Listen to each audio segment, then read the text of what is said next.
Good. I know. Good Monday morning, everyone. You're listening to Author Talk with me, Amy, Sandy, and Valerie Sweeten. And our lovely author guest today is Natasha Deen. So you guys, hey, we're one step closer to Halloween, but we have a special birthday that's happening this weekend. Sandy, your 80th birthday is on Saturday, right? And my brother's here from North Carolina. And it's actually his birthday too. Our birthday is he was born on my birthday. So Nice. yeah, so we've kind of been celebrating all week long. Mm-hmm. I love it. Well, what are you gonna do? What crazy stories do you have? We're going to dinner, and my kids that are here, of course, will be there, and then I have a son that lives in Austin, Texas, and then one that lives in Temple, Texas, and they're both coming in for the weekend. So it's gonna be a fun weekend. I love it, Sandy. I can't believe that I've known you for 11 years. 11? Well, you were still a student at UTSA. I know. How long ago was that? So at least 10. Hey. So at least 10 years ago. Okay, maybe more, but we're gonna go with 10. 10 sounds great. Okay. So Natasha, I met her because a friend of mine who lived in San Antonio said, I'm going to hire somebody to help me with my social media. Would you be interested in sharing that and you hiring her too? And I'm like, sure. So that turned out to be Amy, and she did social media for me for years and years. And then she moved from she graduated and moved from San Antonio to Houston, and that's when I met her in person. Yeah. And we just connected and been and worked together in one way or another ever since then. Hey, you guys, don't worry, okay? Russell is watching us, so we have to behave. We have to behave. Hello. Oh my goodness. Well, this weekend, you guys, has been a crazy ride for me. So as you guys all know, Josh has been traveling a whole lot. So he's actually back in town for the entire week, which is pretty fabulous. Mm-hmm. So other than that, the girls had a birthday party in the morning, and then we had a house meeting Saturday in the evening that went on for a really long time, but I felt like I was making big girl decisions about this house stuff, right? So I was like, oh, I'm a big girl now.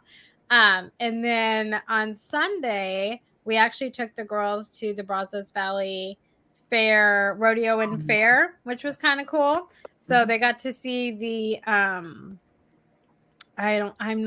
I'm not a country person, so I'm going to butcher this. So I'm so sorry. But where they wrangle the calves, and then they have to ring them up, and it's like a timed thing. It was cool because the horses are pretty, and I could look at horses all day at a distance. And then they got to pet baby cows and pigs, and Sky's all about pigs. I don't know where that came from. But pigs, and they had a kangaroo there, and sea lions. The sea lions was kind of weird, but it was cool. It was unique. It was different. Okay, it was different. So that was pretty cool to see. And then they did a cute little pony ride. And so now for Christmas, they're asking Santa for ponies. And I'm like, you keep on asking for them ponies, okay? That's going to be a long way down the chute for sure. But what did everybody else do? Where would you keep a pony? Yes. Oh, Sandy, please don't mention that, because if Josh listens to it, he's going to be like, see, Sandy wants us to buy land. And then I have to live this homestead life. I have to live the homestead life, okay? Where would you put a pony in your yard? I know. See, I'm a city person, Natasha. I'm a city person, and I live in it's a small town to me because I'm from like big cities. And so I'm just not a homesteader. I don't make my own butter or cheese, and I don't have chickens. And like, I want to be like 5 minutes from an HEB or a Walmart with a Starbucks that's nearby. Like, that's my life. So it's, I can't live that life. So I'm going to we're not going to do that. I can't live that way. I can't. I have to have shopping in my life. That's not online. So, but what did everybody else do this weekend? Who wants to go first? We'll pop it around. Valerie. Oh, sure. Well, yesterday I had attended the Women's Fun Rock and Resiliency Luncheon, and it's such an awesome organization. It's a nonprofit that really focuses on women and girls, but their health and just, motivating them to try new things and careers and just all kinds of things. It's so nice, but mostly it's like just, they have all these programs for them after school things. It was a great event. They had shopping and silent auction, great motivational speakers, all that, but they have so many things to just really motivate the girls to think like be anything you can be kind of thing. So it was very cool to hear all the different outreaches they do to the community to pump girls up. Oh, I love it. That sounds fun. It was fun. That sounds fun. Sandy, what did you do? Well, I started the weekend off by going to the grocery store and coming home, and on my way into the house, I tripped going into the garage and fell and hit the side of my head, and I've got some scrapes and bruises all over me. But so I went to the emergency room. I went to one of the urgent care first, hoping that's all I had to do. But they're like, no, you really need to go on to the emergency room. And so I was there till 2:00 in the morning. Oh no! But nothing's, and I knew that it was nothing serious. I could just tell it's just scrapes. But they had to check every single one and do X-rays and a CT scan because they hit my head, and I was like, oh God. So I slept most of the day Saturday. Yeah. And then, as you should. As you should. So I'm really just resting this week. Everybody's doing everything for me. I can hardly walk to get my water or anything, but it's great. My family is taking care of me. As they should. It's your birthday week. I mean, they should. It is week. Birthday week. You gotta enjoy every day. The whole shebang. It started yesterday, or technically on Saturday, but we'll just say yesterday. Then you get the full shebang for 7 days. You know what I'm saying? It's like you should have a little bell, and you should just ring your bell, and then they come. That's what I'm gonna mail you one. Okay, I'm gonna overnight it off Amazon. Maybe they'll do the same day. You can get your little bell. And I'm glad everything's okay. That's good. Okay, though, yes. Good. Natasha, what about you? Well, this week begins a masterclass that I'm teaching with the writers community of Durham region. And so the topic is finding the I. So tonight we're talking about finding the I in artistry. Next week will be finding the I in writing. And then last week is finding the I in publishing. So my weekend was just prepping and making sure I have all my notes ready. And I was at the Vancouver's Writers Fest last week, which was like a complete and total blast. I loved it. I did a panel with Jolie Sutherland, and Shannon O was our moderator, and we were doing spooky stories. And it was so much fun. And we were talking with grades 4 to 7, and it was sold out, which was lovely. And Joel, right? And Joel taught me the line that O. Henry's are the pizza of chocolate. And I told him that forever and ever, I will now have that. And then also from now until forever, I will look at things to see if they are the pizza of that thing.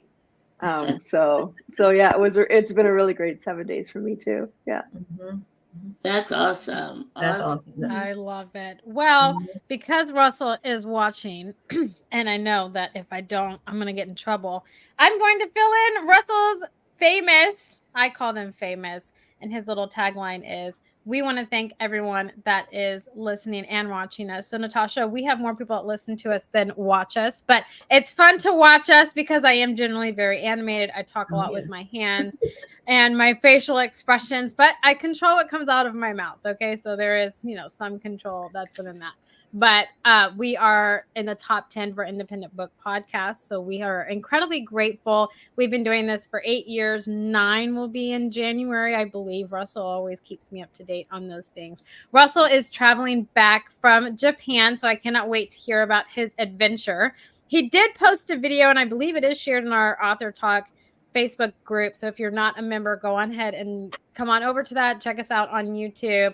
Listen to us on any podcasting station that you can listen to podcasts on: Amazon, iTunes, Google, Spotify, all of those good pods. You can listen to us. Just type in Author Talk and look for the crimson, red, and gold, because I was selfish and I picked our writing colors. But if you go over to our Facebook group, Russell posted a photo of his food over in Tokyo when he went to eat it and it started moving. I saw that. And it was not worms, is what he has told me, and he hasn't told me what it was. So hopefully next week he will tell me what it is. But I know that if my food's moving, I'm not eating it. Like I'm not. And I'm just, I think I had that when he ate at a Japanese restaurant before, but I can't remember what it is. And it was, we were all just like, what? Oh my gosh. Yeah. What is it? Is it still alive? I don't think so. No, it interacts, I think, with the liquid or something like that. But it was a long time ago, because I was like, wow, that looks really familiar. But I eat everything, so I don't care. I'll just, I'm like, yeah, let me try it. I'll try anything. No. So see, like my famous words are that's not moving. No, see, okay, you guys, in my household, my famous words is my loves has limits. Okay. My husband knows this. My kids know this. My love it has limits. And my love for food has limits. If it's moving, we're not eating it. Okay. We're going to order something else, like a soup or something. Maybe just drink water. I don't know. But I can be very picky in that sense. But other than all of that, there are some different writing events that are going on. So the 12 Days of Page Turners is happening the first 12 days of December. So make sure that you mark your calendars, because we have 50 authors, 50 different holiday promotions that are going on, that will be going on the first 12 days. And everybody here knows, and including all of us, we love books and we love authors and love writing. The best gift that you can give anyone this holiday season is a new book, an escape from reality, a new help or how-to, or just to kind of help give you that ease and peace of mind moving into the new year. So all genres will be happening on the 12 Days of Page Turners. So make sure that you check it out to take advantage of those holiday promotions that will be going on. On top of that, Book Fest is also doing something very similar. That is their Christmas thing. That is one day that's happening. I want to say it's on December 3rd, but I will give you a complete update on that in our Facebook group of when that's happening. But they will have certain amount of authors that are doing also holiday promotions. So you want to make sure that you take advantage of that, because I know Halloween is coming up. I believe it's a week from tomorrow is Halloween, but then we do have Thanksgiving, and then we have, the Christmas or holidays. So fast. Yes. So holiday promotions are in full swing. So if you're running Facebook or Amazon ads and you've noticed that they're costing you more money, that's because it's the holiday times and it's super oversaturated at the moment. So take advantage of any of these organizations or businesses that are doing holiday promotions to kind of get into, to help you in selling your book for the rest of the year and to get your book into new readers' hands. So speaking of authors and readers and new books, Valerie, let's get Natasha talking about her book. Natasha, I am just intrigued by your work here. So the Spooky Sleuths Series, tell us a little bit about so you have 3 books out currently? Four. Oh my gosh, that's awesome. So how did the Spooky Sleuths come about? So I have a kind of an interesting origin story. So I was born in Canada, and then when I was 3 weeks old, my family moved back home to Guyana, which is in South America. I grew up there, and then I came back to Canada. And so the interesting thing when you live and you grow in 2 different countries is you start getting a really great sense of like the mythology and the cultural stories. And what I was sort of realizing was that within Caribbean culture, like those myths and legends and those supernatural creatures, they weren't well known outside of the culture. And we have some pretty I feel like we have some really great monsters. And our culture also is just like, the thing that I find interesting between North American culture versus like Caribbean culture is North American culture asks the questions, like, do ghosts exist? Is the supernatural real? Whereas Caribbean culture is like, yes, they do. So behave accordingly, right? So growing up, there was like certain trees you're not supposed to go near, bodies of water that, during a certain time, that water, that space does not belong to you. It belongs to the water creatures. You're not supposed to go near it. And I just thought it would be really fun to have like a series where I got to introduce readers to some of these like supernatural creatures. And growing up, I was a huge fan of X-Files, and my favorite episodes were always the ones where you just weren't quite sure exactly what had happened, because both things could be like, you know, you have Mulder being like, it's aliens, you know, and Scully's like, it is not aliens, it is the government, like, you know, slow your roll. And so I loved that space where we inhabit, where we're just not quite sure. So within the series, you've got Awesome, who's just moved to Lionsgate. His best friend is Rockshar. So Awesome is just always convinced that this is supernatural. Rockshar is like, no, I'm pretty sure this is science, because Lionsgate has the best science lab like in the world, best scientists. So, you know, experiments can go a little bit wonky. And so within each book, there's something creepy going on. And Rockshar and Awesome are trying to sort, is it spooky or is it science? Yes. And some of the things that I really love, like it's a very STEM-ish kind of book, right? So we celebrate science, we celebrate the scientific method. Both of the kids are they're not looking to prove themselves right. They're looking for the truth, and they're looking for the answers. And so it's very collaborative. There's a lot of funny in it, because what good is spooky if you can't laugh and have that tension release? And Lissy Marlin, who's the illustrator, just does this like amazing job of the illustrations, and she adds in all these like little tiny details that are they're just such a joy to behold. And the very cool thing is that at the end of the books, we are left in that middle space. So it is completely up to the readers to decide for themselves, was it spooky or was it science? So it's a little bit like X-Files meets Stranger Things with a Caribbean twist. That's how I would pitch it. That's how I would pitch it. Is each story independent of each other, or do they build on each other? They are independent, so you don't have to read them in any kind of order. And they reference? No, they don't reference. So they're very clear. Like Awesome just says creepy things keep happening, and I don't know if we should be here. So yeah. And so how did you have to do a lot of research to first of all get your folklore and then get the science behind the story? So that's like two different things coming together. And I whenever I do presentations to children, they're like, how did you do this? I was like, I had to do a lot of homework. And I'm sure I feel like you had to too also. Yeah, it's true. I feel like being a writer is 8 hours every day of being in English class, right? English / history / whatever the story is.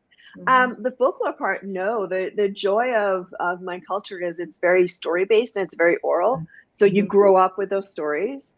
I think the funny thing is that because it is oral based, you have people who have different versions, and it's actually it's kind of a thing to watch people argue over exactly how this particular supernatural creature will kill. Like, does he twist around like a python, or does he, slap you and pulverize you that way?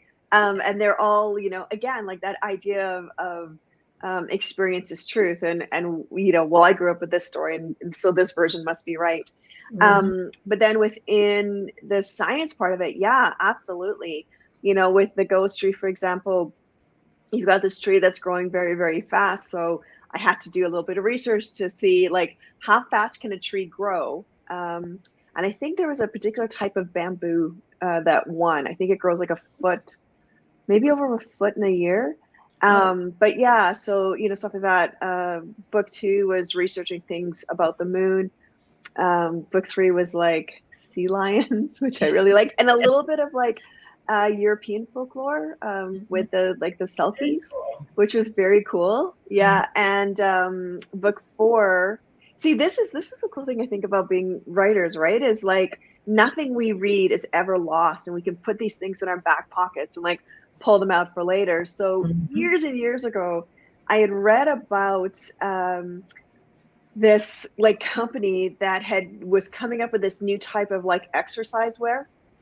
And what they were doing was so you have to imagine like a long sleeve kind of rubbery shirt sort of thing, right? And it's made for runners. It's not rubber. I can't think of what the material was. But in the back, they had cut out these little slits, like these little V's.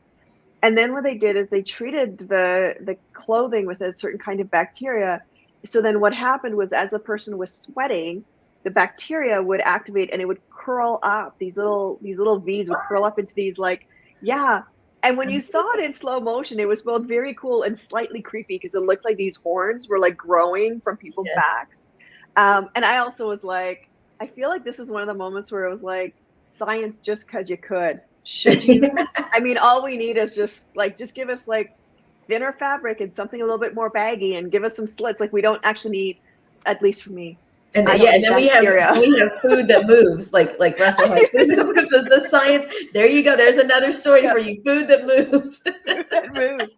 And so that was 5 years ago. And then with book 4, I thought, Miss Nazima, that's going to be kind of what the coat looks like. And that's what Rockshire is going to go back to in terms of like fuel and what might be like allowing her to look like she's appearing and disappearing in balls of fire. Could it be like a kind of engine thruster? And this is what, so yeah. And I like, it's just so cool to be a writer because you get to read stuff and everything you read is research. And then I feel like the more I read and things like that, I just get inspired. I'm like, oh my gosh, one more thing. Do you feel like that happens with your stories too? And you're, like you can add more information or make a twist in your story or.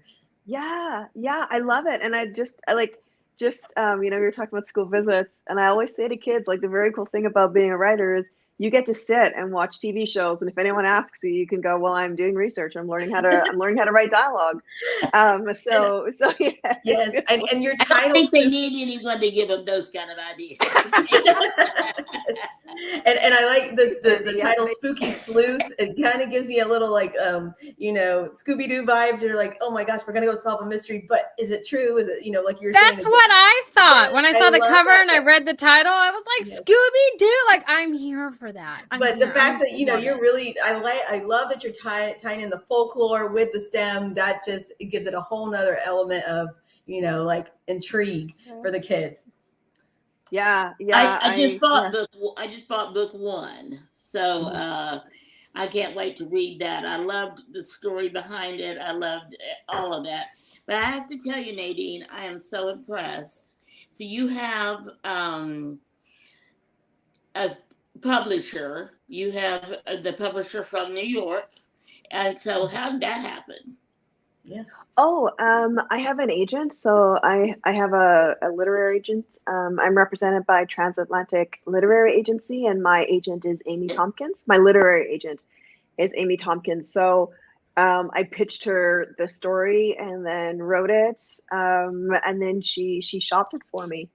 And I cannot say enough about the Penguin Random House Young Readers team. Like, they were such a joy and so much fun to work with. And it's always very cool. I mean, like, we know as writers, we're really excited about our stories, but dang, when you have other people, who are not related to you or friends, and they're equally excited. It's so lovely and validating. Yeah. And Sandy, I was going to say about the trees. So in Guyana, they're called Dutchman trees. And this is what I was talking about, like how we're oral. So there's like different stories. So in some stories, the story says that it is the spirits of the enslaved that inhabit these trees. The story I was told, which seems far more believable, was that it was the spirits of the enslavers that are housed in these trees, which is why they are so evil and terrible trees. And bad things happen when you get too close to these trees. Bad things happen when you touch these trees. And there's a tree that they were trying to cut down because they were trying to build a road through. And anytime anybody went near this tree, something happened, like accidents and equipment failures, to the point that the prime minister, I don't know if it was the prime minister at the time or a later prime minister, actually put in that the tree is not to be touched and it's not to be cut down. And so you can actually go and you can see this tree. And what they did is they just built the road around it. So it just curves around this tree. Yeah. So I I always think of that, right? The Dutchman trees, and who lives in the roots of these trees and what happens, right? So how do you select which I guess folklore story you want to feature? Is it just because like the way your stories evolve, or you're like, this is a great story, let's build on this one, and then we're going to build on that one and that one? Yeah. Yeah. Well, you write for kids, so I think you're going to catch this too. That one of the, I mean, like the big rule for writing is you respect your audience, right? Yes. So I mean, the Ghost Tree was just too dang cool. Come on. Yes. And book 2 with Mr. Man, he is, the moon gazer as a supernatural creature is so unusual, and I've never heard of any other culture that has this particular type of spirit. So I was like, okay, for sure, this has to be. The Fair Maid is our versions of mermaids, except our mermaids can come onto land to get you. So there is no safe place. There is no safe place. There is no safe place. And then in book 4, it's Old Heg, who's one of the witches. So it was trying to figure out like what creature do I think that like readers would absolutely love to know about. And then also, I mean, we're talking about like creepy monsters and things that go bump in the night. So then it was introducing them in a way that is accessible and spine tingly, but not trauma inducing to like the 9 to 12-year-old readers, right? I mean, like, man, if I was telling you about Old Heg, like us as adults, totally different story, right? Like what I would get into. But when we're talking to you about young readers, we always have to respect where they're coming from. Exactly. Exactly. Kind of like a Goosebumps. We ease into it, and you're like, okay, that's a little spooky. And then you're like, okay, I can handle that. Yep. Because it's, first of all, it's far away, and it's not where I live. But I will go ahead. Go ahead. Oh no, I was going to say the fact that it exists. That's what's so just amazing that you can build that story on there. Yes. Well, I was going to say too, but even as an adult, some of those Goosebumps stories were like super creepy, especially the puppet ones. Like I do not like ghostly possessed dolls. Like even as a kid, I didn't like dolls, but especially like ghostly possessed dolls, I find them extra scary. And then like super evil supernatural children. Exactly. I'm out. So we had this conversation last week about what we don't like, what we tolerate, what is absolutely no. So yes. Amy had a whole like no, like I can't do that. Like when it's like Annabelle's based off the actual doll, and they show you the doll, and you're just like, I can't. Or like when it's like you stay at this hotel and you think it's totally safe, then they start cutting your ligaments, and you're like, what is happening? Like, you know what I'm saying? Because I don't know. I just feel like in Texas, right? We have so many small towns, and you have like the small hotels, the only hotel or motel and all that, and you're like, well, I've got to stay. It's like midnight, and I can't keep going. I would keep going, but I've seen all these movies, and I'm like, I can't. Like, I wouldn't sleep. I would have stuff against we have the Texas chainsaw. I'm telling you, I can't. But like possessed dolls or children, I can't. Like American Horror Story. I don't know if any of you guys watched that. Yes, I watched that. Too scary. Okay. I love the first season was the best one for me, and then each one's kind of hit or miss. But this one is all about, like a baby. And I have 2 little kids. So it's really hard for me to watch it. And it's like a possessed baby or something. I'm like, I don't know. This never happened to me. So I'm just going to go with that. But I got to watch it in daylight, all my lights on. And I got to have I got to watch like Bluey or something after that. Like, it's so sad. I'm like, I need to watch a toddler show to make me happy. Like, it's, no. Well, I think the thing that creeps me out right now is AI with the smart homes, right? And some of the stories are funny. Like, there was a lady who made the news because her parrot figured out how to activate Alexa and was like ordering birdseed for himself, right? And I thought that was really funny. And then some were more not scary, but where you're like, oh yeah, that could be awkward. Like there was another couple that made the news because so they own a business together, and they were talking about an employee, and nothing bad. They were just like, talking about this person.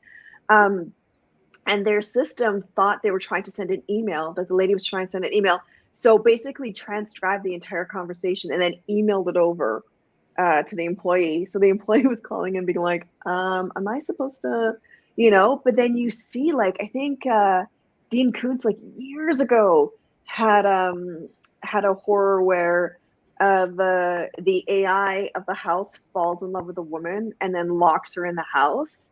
And he's gonna try, like, I guess is going to, I think he gave himself a mail. Anyway, he was going to try to figure, like, he was gonna have like this new generation hybrid of human and tech, and had like set up this whole thing in the basement, and whether or not she's going to get out of it, and I have a friend who is a horror writer, and she and a screenwriter as well, and her movie, it was like a short, and it was the same thing. The woman is cheating on the husband and sets up the husband to die, but the AI was in love with the husband, so then the AI locks her in to exact its revenge against her for killing the husband. It was just like, I don't even let Siri listen to me. Like, I do not let. Well, oh my gosh! I don't know if I grew up watching Outer Limits, Tales from the Dark Side, Friday the 13th, Twilight Zone show, Twilight Zone, all of that. And that is just such a great foundation for building stories like yours, even, because if you put that plot twist in there, you're like, whoa, I wasn't expecting that. Yes. And writer's voice, right? Because Outer Limits would always have this like slightly hopeful twist where you're like, okay. But Twilight Zone was just like, and we're off the cliff. Okay, have fun falling. Yeah. Twilight Zone was good, but now I'm really second guessing because I have smart switches in my house. Because at 10 o'clock I'm really tired, so I'm just like, Alexa, turn all my lights off, right? But now I'm really second guessing that because she tends to only listen to my husband. She does not listen to me. So now I'm like, oh no, thank you, Alexa, you're amazing. Alexa's got to go. Okay, I feel like she's got to go. Like nope. Okay, that's one new thing on my list to do. Okay, so true. And it looks like in your spare time you're teaching, is that right? Yeah. So I also teach for the University of Toronto. I teach their online class, and it's the Introduction to Children's Writing. And that's like, I totally nerd out when I get to hang out with other writers. So the fact that I get to like hang out with, a whole bunch of people as we're all like learning, relearning, expanding our knowledge of craft, and talking about stories and that kind of thing. So yes, and then I do like different workshops for festivals and different writing organizations. So yeah, I feel like kind of lucky, and I feel like that saying about the best way to learn something is to teach it. And so I feel really lucky because in all those moments, it's like you're reminding yourself of what it is, and then also it's, even when you're in the worst moment of your writer's block, you can't help but get excited. And then you're like, oh yeah, I can, let me try this again. And then I open the file and go, no. Excitement is gone. Yes. It's doing a face plant, but yeah. So book 4 is already out or not yet? Yeah, so they're all out, and they're so there's the hardback, the paperback, and they actually have audio versions as well. Oh, that's awesome. I love that. Yes. And he does. It was a while ago we met, so now I'm going to feel really bad because I think I'm going to say, I'm going to call him by the wrong name, but I think it's James. And yeah, he does his voicing for Awesome's mom, I thought was very cool. Yeah. Yes, I'm always intrigued like that with the audiobooks, like how maybe one person is reading, but then they just change the tone a little bit, and then it's like boom, and then you're like, oh, that's the other character. Okay, and then you start identifying, and then you can just move along with the story. Yeah, like you really realize the skill it takes and the technique and the training, right? Yes. To drop the voice, and I think especially when you're talking about men reading women, because there's a fine line between this person or people with deep voices, right? They've nailed what would be we would consider like a feminine voice, and then there's times where you're like, no, my brother, you did not make it. That was a good job. You know, and children's voices too, right? Like there's a fine line between They like make it very this is a good light. kid's voice and Yes. and I do not know what that is, but that is not any kid I've ever. That's was it Annabelle, Amy, that you said is the horror one, right? That's an Yes. Annabelle voice. I'm out. I'm Yes. out. I'm telling you. And the doll was way creepier than the one that they put in the movie because it looked so like lovey. It looked like a Raggedy Ann doll, right? Everybody loves Raggedy Ann. And then you're just over here like, not this one. Like I would rather have Chucky in my house, okay, than Annabelle. I'm like, I'm out. Like I'm out. I can't do those things. Mm-mm. You may love Raggedy Ann, but does Raggedy Ann love you? No, that's true. I hope Raggedy Ann has no feelings. Like I hope she's just stuffing. Like You're just like, oh, I love you, I love you, I love you. Right? Yeah, you're my favorite. You are my favorite doll. Yeah. No. Wasn't there like an X-Files with a doll that's what she would say, I want to play, and then she'd like kill somebody? Probably. I Right? watched so many X-Files, and they have the reruns over and over, and so I'm like, oh, I gotta record this because I don't remember this episode, and I'm gonna watch it again. Yes, they did. There was one episode that they pulled, I think, because it was like so disturbing. Yeah, it was the one with like deep. I think it was like Deep South with the one family. I have like a vague memory of an article where they were like, and that proved too disturbing to viewers, so we don't include that anymore in the streaming service. But I don't know, maybe they were just saying that so people would, jump on to see what else they have. Exactly. So do you write any other books besides the kids' books? Yes. If we define kids as like certain like age groups, so I have books for like all from 6 to 9, and then 9 to 12, and then the 12 to 15, and then the 15 to 18, and then I actually cut my teeth in publishing with adult romance. So I haven't written adult romance in a really long time, but that was what I started with because it was a very practical decision because like you're starting out, you really want to be a writer, you really want to have this career, except you don't have any credits, you don't have any background, and then you're trying to write, and then you hear like agents want you if you've been published, but you can't get published unless you have an agent, so it's like this weird catch-22 kind of thing. But adult romance had the biggest open door. So they were always on the hunt for like new writers.